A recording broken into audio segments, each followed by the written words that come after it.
ওকে, so আমার ফাংশনটা হচ্ছে x into square root of a square minus x square where x belongs to close interval 0 to a. আমায় দেখতে হবে যে রোলস থিওরাম এটার উপরে ভ্যালিড কিনা, লাগানো যায় কিনা। তো সে প্রথম পার্টটা is not difficult at all, কারণ এক্স আর square root of a square minus x square দুটোই continuous function over the given interval. তোমার জাস্ট দরকারটা কি যে ওই a square minus x square যে অংশটা সেটা should be greater than equal to zero, right? কারণ ওটার তুমি স্কোয়ার রুট নিচ্ছ, সুতরাং তুমি যখন ডোমেনটা দেখছো তখন এই ঘটনাটা ঘটা উচিত। তার মানে তোমার x square should be less than or equal to a square, right? So এটা তোমার হবে কখন? যখন minus a less than or equal to x less than or equal to a হবে। সেটা হলে তোমার ফাংশনটা ওয়েল ডিফাইন্ড, এই ফাংশনটা। আর সেটার পুরোটা না নিয়ে তোমার অঙ্কের মধ্যে শুধু 0 থেকে a এই অংশটা দিয়েছে। তো অবভিয়াসলি এখানে এটা কন্টিনিউয়াস হবে, ওটাতে কোনো সমস্যা নেই, কারণ square root is a continuous operation আর বাকিগুলো সবই কন্টিনিউয়াস অপারেশন। এক্স কে এক্স স্কোয়ার করছো, তারপরে মাইনাস দিয়ে গুণ করছো, একটা স্কেলার অ্যাড করছো, যাবতীয় যা যা কাজ করছো সবই কন্টিনিউয়াস কাজ করছো। সুতরাং টোটাল কম্পোজিশন যখন করছো তখন সেটা তুমি একটা কন্টিনিউয়াস ফাংশন পাচ্ছ। একইভাবে এটা also going to be differentiable. তোমার রিকোয়ারমেন্ট হচ্ছে শুধু ওপেন ইন্টারভাল 0 থেকে এর মধ্যে ডিফারেন্সিয়েবল কিনা এটা চেক করা। তো সেটা তুমি চেক করে দেখতে পাচ্ছ যে হবে, ঠিক আছে। এটা অ্যাকচুয়ালি তার চেয়ে বেশি জায়গায় হবে, কিন্তু we are not bothered about that, আমার শুধু এইটুকুন দেখলেই হবে। অ্যান্ড ফাইনালি মানে দিস ইজ আ ডিসঅ্যাপয়েন্টমেন্ট আর কি, বাট f0 আর fa তে ভ্যালুটা ফাংশনের সমান হচ্ছে, right? So Rolle's theorem is valid for this function. আর তোমাকে তাহলে কি দেখাতে হবে যে একটা পয়েন্ট অন্তত ওপেন ইন্টারভাল 0 থেকে এর মধ্যে পাওয়া যাবে যেখানে তোমার ডেরিভেটিভটা 0 হবে। সো তার জন্য তোমায় কি করতে হবে? তোমাকে ডেরিভেটিভ কম্পিউটেশন করতে হবে। So that how you are doing, you are first of all using the product formula for derivative. So x into square root of a squared minus x squared ছিল, তো f prime x যদি করো প্রথমে x এর derivative নাও, তাহলে x এর derivative কত? 1। তাহলে এটা হয়ে যাচ্ছে just square root of a squared minus x squared করে তারপরে কি করছো, মানে তুমি যদি একদম প্রথম স্টেপ থেকে লেখো, মানে সেকেন্ড টার্মটা লেখার চেষ্টা করছি, হ্যাঁ, তাহলে এক্সটা যেমন ছিল সেরকমই লিখলে, করে ওটা কি ছিল? A square minus x square to the power half. তাহলে কি হবে? ওই হাফটা কনস্ট্যান্ট হিসেবে গুণফল হিসেবে চলে আসবে into x A square minus x square sorry to the power half minus 1। এটা হচ্ছে তোমার formula for x two the power N এর ডেরিভেটিভ নিলে। তারপরে তুমি মানে এখানে এবার তুমি চেন রুল লাগাচ্ছ, করে তারপরে কি করতে হবে? এ স্কোয়ার মাইনাস এক্স স্কোয়ার এর ডেরিভেটিভ নিতে হবে, সুতরাং একটা মাইনাস 2x আসবে, রাইট? সো ফাইনালি কি হবে? তোমার এই 2 আর 2 ক্যান্সেল হয়ে যাচ্ছে, and you get a minus sign, minus of x squared, right? So that is the numerator, R a squared minus x squared to the power minus half মানে হয়ে যাচ্ছে ওটাকে তুমি ডিনোমিনেটরে divided by square root of a squared minus x squared লিখতে পারো। তার মানে এই যে সেকেন্ড টার্মটা পেয়েছো, এই সেকেন্ড টার্মটা কি করে পেয়েছো? তুমি এক্সটাকে স্থির রেখে derivative of square root of a squared minus x squared calculate করেছো, একটু সিম্পলিফাই করে নিয়েছো, করে নিয়ে এটা পেলে। এবার আরো একটু সিম্পলিফিকেশন করে নাও। তাহলে কি সিম্পলিফিকেশন করছো? যে তুমি প্রথমত ওপেন ইন্টারভাল 0 টু a দেখছো, হ্যাঁ, এটা কিন্তু খেয়াল করো। সেই জন্যই তুমি divided by square root of a square minus x square এরকম বস্তুটি পাবে। a পয়েন্টের ডেরিভেটিভ আর মাইনাস a পয়েন্টের ডেরিভেটিভ আসলে এক্সিস্ট করবে না, তো সেটা is different issue altogether. আমার তো দরকার নেই, আমার শুধু এই ওপেন ইন্টারভেল 0 এর দিকে তাকালেই হবে। তাহলে তুমি গুণ করো square root of a square minus x square দিয়ে, তাহলে কি হচ্ছে, এটা এবারে সহজ দেখতেই পাচ্ছ আশা করা যায়, যে তোমার a square minus x square এখান থেকে পাবে, আর আরেকটা minus x square second term থেকে পাচ্ছ, divided by square root of a square minus x square. এই ক্যালকুলেশনটাই হচ্ছে তোমার এই টার্মটা। So a square minus 2x square divided by square root of a square minus x square. তাহলে এইটাকে তুমি চাও যে এটা যেন 0 হয়, তো এটা কোন একটা x খুঁজতে হবে যার জন্য এটা 0 হবে। তো 0 হতে গেলে কি হতে হবে, a square minus 2x square should be equal to 0. That is, your x square should be equal to, মানে এই 2x square কে এদিকে নিয়ে চলে যাও, a square divided by 2. ঠিক লিখলাম। তো x square should be equal to a square by 2 মানে হচ্ছে x এর বেসিক্যালি দুটো মান আসবে, একটা হচ্ছে a by root 2 আর একটা হচ্ছে minus of a by root 2, right? এর মধ্যে যেভাবে অঙ্কটা দিয়েছে তাতে বোঝা যাচ্ছে যে এটাই তোমার পজিটিভ। হ্যাঁ, তাহলে a বাই রুট 2 যে ভ্যালিউটা সেটা এই ওপেন ইন্টারভ্যালের মধ্যে আছে, অন্যটা কিন্তু নেই, সুতরাং ওটাকে আমি ইগনোর করে দিয়েছি। তুমি চাইলে লিখতেই পারতে যে f prime x equal to 0 মানে হচ্ছে x is equal to plus or minus a by root 2 করে তারপরে বলতে পারতে যে এই দুটো পয়েন্টের মধ্যে a বাই রুট 2টা ওপেন ইন্টারভ্যাল 0 টু এর মধ্যে আছে, সুতরাং আমি সেই ভ্যালুটাই নেব। আমার যে verify the conclusion of Rolle's theorem যেটা বলেছে সেটা ভেরিফাইড হচ্ছে for this point a divided by root 2। আশা করি বোঝাতে পেরেছি। Problems are very similar type, হ্যাঁ, কিন্তু ওটার মানে জাস্ট যুক্তিগুলোকে ঠিক মতন করে লিখবে তাহলেই হয়ে যাবে। Okay, so we have one more problem. Let me just check how many problems do we have. We have many more problems. ঠিক আছে, করা যায়। So we have fx is equal to 4 minus 6 minus x to the power 2/3. যে এই 2/3 4/5 এই টাইপের যদি পাওয়ার পাও অমনি সন্দেহের চোখে তাকাবে, ঠিক আছে? এখানে ডিফারেন্সিয়াবিলিটির একটা ইস্যু হতে পারে আর কি।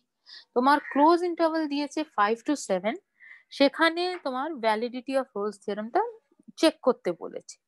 সো মানে প্রথমত এটা কন্টিনিউইটি নিয়ে তোমার কোনো সমস্যা নেই, কারণ এখানে জাস্ট একটা কম্পোজিশন হচ্ছে, তুমি এক্স কে 6 মাইনাস এক্স এ নিয়ে যাচ্ছ which is a continuous operation, তারপর তার স্কোয়ার করছো that is a continuous operation, cube root নিচ্ছ that is a continuous operation.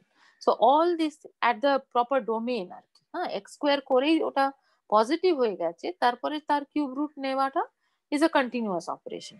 সুতরাং তোমার এই পুরো যে ঘটনাটা ঘটাচ্ছ তারপরে একটা স্কেলার দিয়ে মাল্টিপ্লাই এন্ড অ্যাড এইসব নানান রকমের কাজ করছো, এটা পুরোটাই একটা কন্টিনিউয়াস ঘটনা ঘটছে। সুতরাং যে কন্টিনিউটির উপরে যে এত প্রেসার দিয়ে মানে ভালো করে আমরা শেখার চেষ্টা করেছি তার কারণ এটাই যে আমরা বুঝে গেছি যে যেহেতু এখানে একটা কম্পোজিশন অফ কন্টিনিউয়াস ফাংশন, সেই জন্য we don't have to bother about that. Also 5 আর 7 খুব সুটেবলি চুজ করা হয়েছে, কারণ 6 minus 5 is 1 and 6 minus 7 is -1।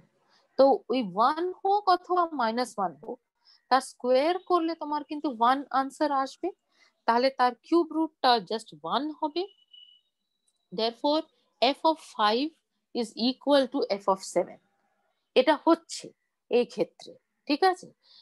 The only issue is যেটা বললাম যে এই যে যেহেতু এখানে একটা 2/3 রয়েছে আর 5 আর 7 যে পয়েন্টটা চুজ করা হয়েছে তার মধ্যে 6টা রয়েছে, রাইট? ওই 6 মাইনাস 6টাই তো 0 হয়ে যাচ্ছে, সেই জায়গাতে তোমার ডেরিভেটিভটা এক্সিস্ট না করার চান্স আছে এন্ড অ্যাকচুয়ালি করবে না, ঠিক আছে? তো সেটা তুমি চেক করবে কি করে, সেটা হচ্ছে তুমি জাস্ট লিমিটটা কম্পিউটেশন করো of the difference quotient fx minus f6 divided by x minus 6 লেখো তার মানে কি। তো যদি x সমান 6 বসাও তাহলে তো পরের অংশটা 0 হয়ে যাচ্ছে, সুতরাং f6 টা 4, তাহলে হয়ে যাচ্ছে কি limit extending two 6 4 minus 6 minus x to the power 2 by 3 minus 4 divided by x minus 6. So what do you get? You just get 6 minus x to the power 2/3 at the top and x minus 6 in the denominator. তাহলে তুমি ঠিক মতন করে adjust করো। আমি আশা করি আমি সাইনগুলো ঠিক করেছি। লিখি একটু, লিমিট এক্সটেন্ডিং টু 6, আমি মাইনাস লিখেছি না, তো minus, oh that is because there is a square here, so you can always write this as x minus 6 to the power 2 by 3. উত্তর তো একই হবে, 6 minus x to the power 2/3 and x minus 6 to the power 2/3, উত্তর কিন্তু একই আসবে কারণ square আছে, divided by x minus 6. This is what you are getting. So therefore you get this, that limit extending to 6 minus 1 divided by x minus 6 to the power 1 by 3. তাহলে as x tends to 6, your x minus 6 is tending to 0. সুতরাং তুমি যদি from the right hand side যাও তাহলে 1 by x minus 6 is going to infinity, R from the left hand side যদি যাও তাহলে 1 by x minus 6 is tending to minus infinity, right? আর সেটার cube root নিলেও একই রকমের ঘটনা ঘটবে, মাইনাস সাইন যেহেতু আছে বিহেভিয়ার প্যাটার্ন আবার পাল্টে যাবে। মানে তুমি যদি রাইট হ্যান্ড সাইড থেকে যাও তাহলে এই বস্তুটি তোমার কিন্তু মাইনাস ইনফিনিটির দিকে ডাইভার্জ করে যাবে, আর যদি তোমার এটা তুমি from the left hand side যাও তাহলে it will diverge to infinity. So this limit will not exist. তো আমি অঙ্কগুলোর মধ্যে তোমাদের একটু প্যাটার্ন রিকগনিশনের কথাটা বলবো। আগের যে অঙ্ক ছিল সেখানে খেয়াল করবে যে x to the power 2/3 টাইপের একটা বস্তু ছিল, সেখানে কিন্তু 0 পয়েন্টে প্রবলেমটা হচ্ছিল। এখানে জাস্ট ওটাকে একটা স্কেলিং করে 6 minus x করেছে, তাহলে 6 পয়েন্টে তোমার প্রবলেমটা হয়ে গেল। ঠিক আছে, এই জিনিসটা একটুখানি খেয়াল রেখো। সো মানে তোমার ফাংশনটা একটুখানি স্লাইড চেঞ্জ করে পরীক্ষায় যদি দেয় তাতে কিছু ঘাবড়াবার কিছু নেই, বা জাস্ট এইরকম একটা যদি পাওয়ার থাকে তাহলে একটু সন্দেহের চোখে তাকাবে আর কি, রাইট, যে ডিফারেন্সিবিলিটি নাও হতে পারে। সো 6 পয়েন্টে the derivative does not exist, so therefore the Rolle's theorem is not valid. ঠিক আছে, এই জায়গাটা কি আমি বোঝাতে পেরেছি?